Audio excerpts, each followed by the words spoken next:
Assalamualaikum warahmatullahi wabarakatuh. A'udzu billahi minasyaitonir rajim. Bismillahirrahmanirrahim. Qala al-musannifu wal muallifu rahimahullahu ta'ala wa nafa'allahu bi'ulumihi amin ya rabbal alamin. Alhamdulillahilladzi hadana ay dallana li hadza at-ta'lif wa ma kunna linahtadiya laula an hadanallahu ilaihi walhamdu huwal wasfu bil jamili wassalatu wa hiya minallahi ar-rahmatul maqrunatu bit ta'zim wassalamu ay at-taslimu min kulli afatin wa naqsin ala sayyidina Muhammadin Rasulillahi likaffatis saqalain al-jinnu wal-insu ijma'an wa kadza al-malaikatu ala ma qalahu jam'un muhaqqiqun. Bismillahirrahmanirrahim. Alhamdulillahilladzi hadana. Segala puji itu tertentu atau milik bagi Allah yang telah menunjuki kami, hadana ay dallana, yaitu yang telah menunjuki kami, lihadzat ta'lifi, bagi ini karangan, ini tulisan. Wa ma kunna linahtadiya laula an hadanallahu ilaihi, dan tidaklah ada kami terpetunjuk jikalau tidak ada bahwa menunjuki kami oleh Allah kepadanya ta'lif. Jadi oleh musannaf di sini memuji Allah Ta'ala karena Allah Ta'ala telah menunjuki beliau di dalam membuat sebuah karya, yaitu ta'lif ini kitab. Dan beliau mengakui bahwa seandainya bukan daripada hidayah Allah, sungguh tidak akan terlaksana kitab karya beliau ini, yaitu kitab Syarah Fathul Mu'in. Walhamdu, kemudian terkait dengan lafal alhamdu, maka musannaf mengatakan walhamdu huwal wasful bil jamil. Dan bermula hamdu, dianya hamdu adalah wasaf dengan kebagusan. Jadi mewasafkan Allah, menyifati Allah dengan kebagusan. Itu makna daripada alhamdu. Baik itu mewasafkan Allah maupun mewasafkan selain Allah. Jadi itu makna daripada alhamdu. Wassalatu, kemudian makna daripada as-salatu. Wahia minallahi ar-rahmatul maqrunatu bit ta'zim. Apabila salah itu daripada Allah, maka dia bermakna rahmat yang menyertai dengan penghormatan. Sedangkan nanti kalau yang bukan dari Allah, misalnya as-salatu daripada malaikat, itu bermakna istighfar. Kalau as-salatu yang daripada manusia, itu nanti bermakna doa. Wassalamu ay at-taslimu min kulli afatin wa naqsin. Dan makna daripada salam, yaitu artinya kesejahteraan, penghormatan. Wassalamu, dan kesejahteraan daripada setiap afat, penyakit maupun kekurangan. Kepada siapa salah dan salam tersebut? Ala sayyidina Muhammadin, di atas penghulu kita yaitu Nabi Muhammad sallallahu alaihi wasallam, Rasulillahi, yang beliau merupakan seorang rasul Allah, pesuruh Allah, likaffatis saqalain, bagi keseluruhan, mencakup keseluruhan daripada saqalain. Siapa itu saqalain? Al-jinnu wal insu ijma'an, yaitu yang dimaksud dengan saqalain di sini menurut satu pendapat, yaitu pendapat yang ijma' para ulama, yaitu jin dan manusia. Itu secara ijma'. Wa kadzal malaikatu ala ma qalahu jam'un muhaqqiqun, dan seperti demikian pula termasuk sakalen, yaitu para malaikat, yang namun ini berdasar di atas pendapat yang telah berkata oleh jamaah para muhaqqiqun, jamaah para muhaqqiq. Kalau kita lihat di bawah, minhum Ibnu Hajar Al-Haytami fi Tuhfah wal Khatib fil Mughni Muhtaj. Sebahagian daripada muhaqqiqun yang dimaksud di sini yaitu Ibnu Hajar Al-Haytami di dalam kitab beliau Tuhfatul Muhtaj, dan begitu juga pendapat daripada Khatib Syarbaini di dalam kitab beliau Mu'nil Muhtaj. Nah, jadi yang dimaksud muhaqqiq di sini adalah Ibnu Hajar dan Khatib.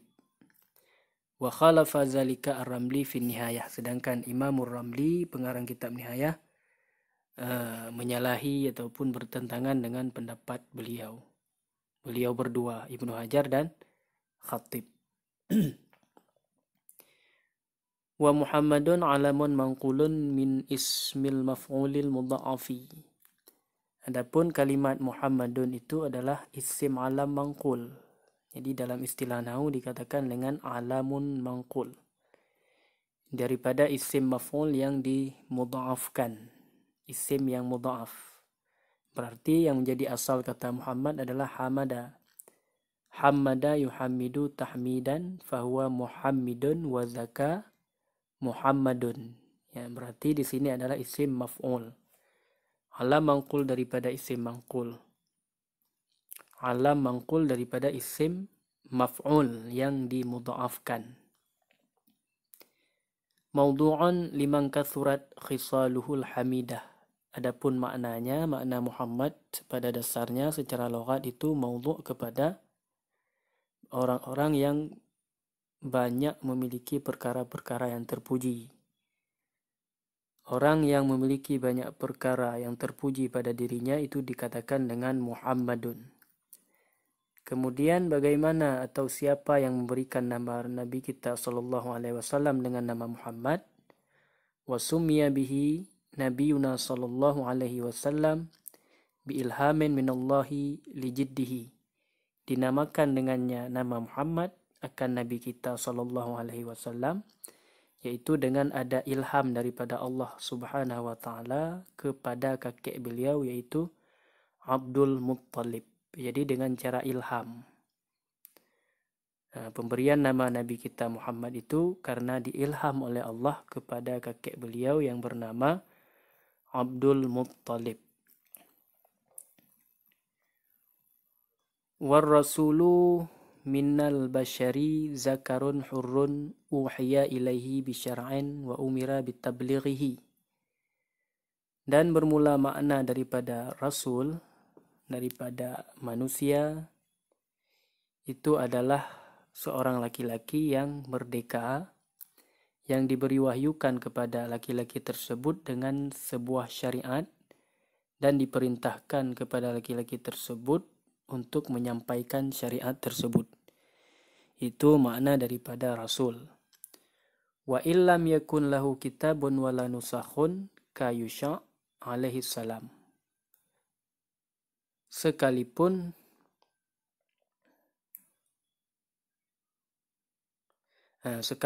tidak ada bagi laki-laki yang diwahyukan tersebut kitab, kepada laki-laki yang berwasaf sebagai rasul itu tidak diberikan kitab, dan juga tidak diberikan naskah. Itu seperti Nabi Yusha alaihi salam, maka tetap dikatakan sebagai rasul karena diperintahkan untuk menyampaikan syariat, maka itu sudah dikatakan sebagai rasul. Jadi seorang laki-laki yang diwahyukan dengan satu syariat kemudian diperintahkan untuk menyampaikannya, itu walaupun tidak diberikan kitab dan niskhah. Contoh yang diberikan kitab seperti Nabi kita Muhammad SAW, Nabi Musa, Nabi Isa dan lainnya. Yang tidak diberikan kitab maupun niskhah itu seperti Nabi Yusha alaihi salam.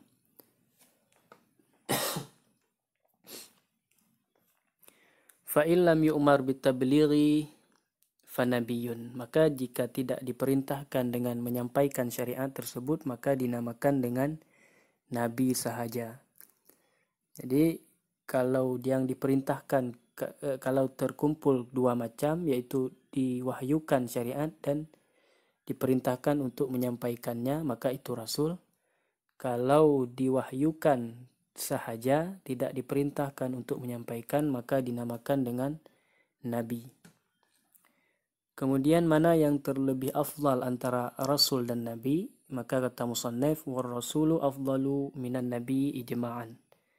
Dan bermula rasul itu terlebih afdal martabat dan tingkatannya dibanding daripada nabi secara ijma'.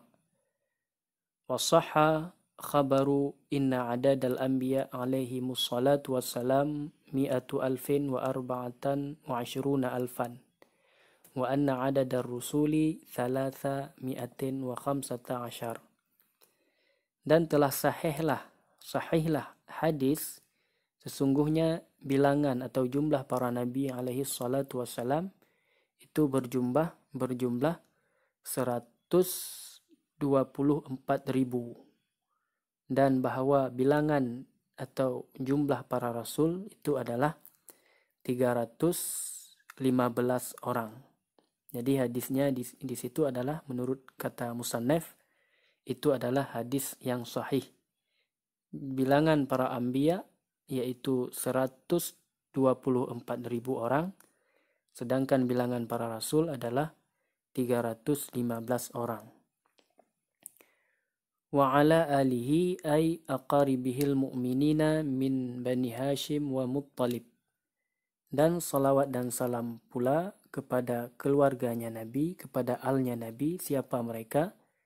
Aqaribihin mu'minin min Bani Hashim wa Muttalib, yaitu para kerabatnya Nabi yang mukmin, yaitu daripada golongan Bani Hashim dan Bani Muttalib. Itu makna daripada alihi menurut satu pendapat. Waqila, dan juga ada pendapat qil yang mengatakan hum kullu mu'minin ay fi maqamid du'a wa nahwihi. Jadi mereka itu para kerabat Nabi adalah setiap orang mukmin, artinya pada makam doa dan seumpamanya doa. Jadi kalau yang dalam satu pendapat yang menyatakan bahwa keluarga Nabi itu adalah seluruh orang mukmin, maka itu adalah pendapatnya ditujukan kepada makam doa. Jadi berdoa mudah-mudahan setiap orang muslim ini mendapatkan syafaat daripada Rasulullah sehingga digolongkan ke dalam aqaribuhu, kerabatnya Nabi. Waqtira li khabarin dha'ifin fihi wa jazama bihi an-Nawawi fi syarhil Muslim. Kenapa dipilihkan pendapat tersebut? Ternyata ada satu khabar hadis yang dhaif di dalamnya pendapat. Jadi yang mengatakan pendapat ini rupanya ada satu hadis yang dhaif yang menyatakan bahwa setiap orang mukmin itu adalah keluarga Nabi. Dan telah menjazam pendapat tersebut oleh Imam Nawawi di dalam kitab beliau yang bernama Syarhul Muslim. Kitab Imam Nawawi mensyarah daripada kitab hadis Muslim. Wasahbihi, dan selawat dan salam lagi kepada sahabatnya Nabi. Siapa sahabat Nabi? Wahuwa ismu jam'in li sahibin. Yang pertama, kalimat sahbi ini adalah dan bermula dianya kalimat sahbi adalah isim jamak bagi mufrad sahibin. Maknanya bimakna sahabi, dengan makna sahabi. Apa itu sahabi? Wahuwa manijtama'a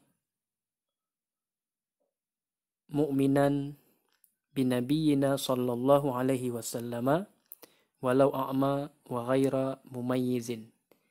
Jadi yang dimaksud dengan sahabat Nabi adalah orang-orang yang pernah berkumpul atau sezaman semasa dengan Nabi, dan orang itu dalam keadaan mukmin, orang yang beriman kepada Nabi kita Muhammad sallallahu alaihi wasallam, walaupun dia itu seorang yang buta. Itu seperti contoh siapa namanya? Ibnu Maktum. Dan walaupun dia itu belum mumayyiz, ini seperti yang belum mumayyiz Muhammad anak daripada Abu Bakar As-Siddiq. Jadi yang dikatakan dengan sahabi adalah orang yang pernah berjumpa atau semasa dengan Nabi, hal keadaan mukmin, dia itu mukmin, beriman kepada Nabi, walaupun buta dan belum mumayyiz, itu digolongkan kepada sahabi, yaitu sahabat Rasul sallallahu alaihi wasallam. Al-faizina biridallahi ta'ala, sifatun liman zukira. Yang terlepas, yang menang mereka itu semuanya dengan ridha Allah subhanahu wa ta'ala. Siapa mereka? Yaitu aqaribun Nabi wa sahbihi, para kerabat Nabi dan sahabat Nabi semuanya. Ya, itu adalah mereka orang-orang yang menang, yang terlepas, yang mendapat kemenangan dengan ridha Allah subhanahu wa ta'ala. Sifatul liman zukir, maka al-faizina ini adalah merupakan i'rabnya jatuh sebagai sifat bagi orang-orang yang telah disebutkan, yaitu sahbihi wa aqaribihin Nabi sallallahu alaihi wasallam. Wallahu a'lam bis-shawab.